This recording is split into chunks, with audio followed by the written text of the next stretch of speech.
गोरखपुर का विद्यार्थी नाम टिल्लू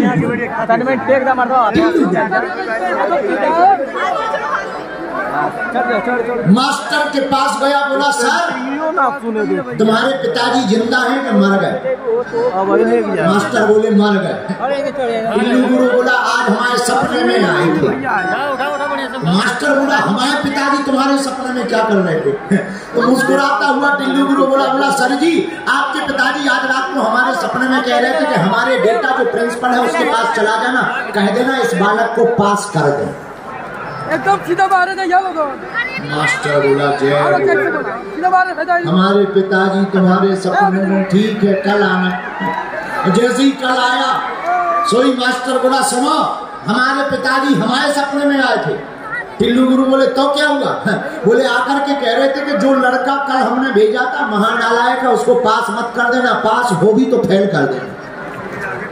लेकिन गोरखपुर का आदमी हार मान गया, ऐसा तो हुआ ही नहीं।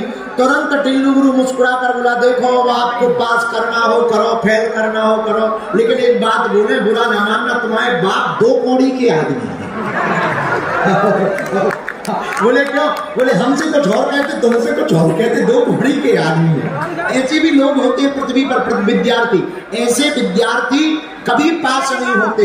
जो कुतर्क करते हैं वो पास नहीं होते, लेकिन जो तर्क करके जिज्ञासा करके पढ़ाई करते हैं वो पास होते। उसी प्रकार कथा में और जिंदगी की जंग में भी वही मैटर में पास होते हैं जो कथा में कुतर्क करने नहीं, कथा को ज्ञान को ग्रहण करके जीवन को सुधारने का काम करते हैं, वही कथा में पास हो जाते हैं। बोलो सीताराम, जोर से बोलो और जोर से बोलो। तो दैहिक दैविक भौतिक 3 ताप मिटाने का काम किसका? राम राज्य का काम। और राम जी राजा कैसे हैं इसका वर्णन आया है दोहा नंबर 42 के बाद। एक बार रघुनाथ बुलाए गुरु दुजा पुरवासी सब आए। एक बार राम जी ने सबको बुलाया, किसको? गुरु जी को भी बुलाया और प्रजा को भी बुलाया। क्यों? राम राजा बनने के बाद पहली बार प्रजा को कोई उपदेश देना चाह रहे हैं और आए तो गुरु जी को पहले प्रणाम किया। देखो कितना भी बड़े बन जाओ, बड़े बनना भगवान की कृपा है, खूब बड़े बनो, लेकिन एक बात बोले इतने कभी बड़े मत बनना कि माँ बाप गुरु से बड़े हो जाओ।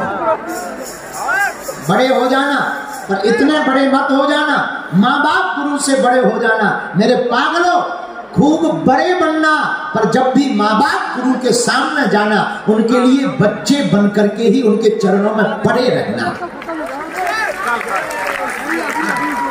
वही बड़ा है, वही बड़ा है। राम जी ने गुरु जी को प्रणाम किया। बैठे गुरु मुनि अरु ध्वज सज्जन बोले बचन भगत भव भंजन। सब लोग बैठ गए, राम जी भी बैठ गए। आज राम जी पहली बार उपदेश दे रहे। एहा राम जी की पहली चौपाई।